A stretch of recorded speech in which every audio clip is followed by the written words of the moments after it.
আমি তার ভক্ত বহু আগে থেকে।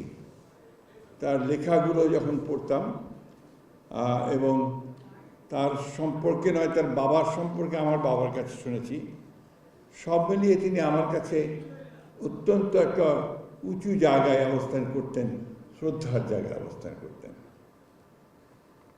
বদরুদ্দীন ওমর সাহেবরা সবসময় জন্মান না, যারা আজীবন তাদের যে আদর্শ, তাদের যে যুদ্ধ, তাদের যে সংগ্রাম তারা করে গেছেন, জীবনের শেষ দিন পর্যন্ত কখনো কম্প্রোমাইজ করেননি। বদরুদ্দীন ওমর সাহেব আমাদের আজকের রাজনীতি যারা করছি আমরা অত্যন্ত ছোট বোধ করি তার কাছে, কারণ তিনি কখনো কম্প্রোমাইজ করেননি। আর যারা নতুন প্রজন্মের, তারা বদরুদ্দীন ওমর সাহেবের কাছ থেকে কতটুকু নিতে পারছে বা পেরেছে সেটা আমার ঠিক জানা নেই।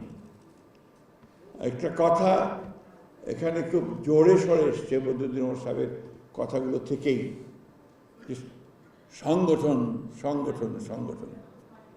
আমার মনে হয় ব্যক্তিগত ধারণা থেকে বিপ্লব তখনই সফল হয় যখন সংগঠন থাকে। আজকে এই যে একটা হতাশা এসছে, এই হতাশার মূল কারণটা হচ্ছে যে সংগঠনের অভাব। বিপ্লবী সংগঠন যদি না থাকে তাহলে বিপ্লব হয় বলে আমার অন্তত মনে হয় না। আপনারা আমার চেয়ে অনেক ভালো বলবেন, অনেক তাত্ত্বিক আছেন এখানে। এটা হচ্ছে মূল কথাটা।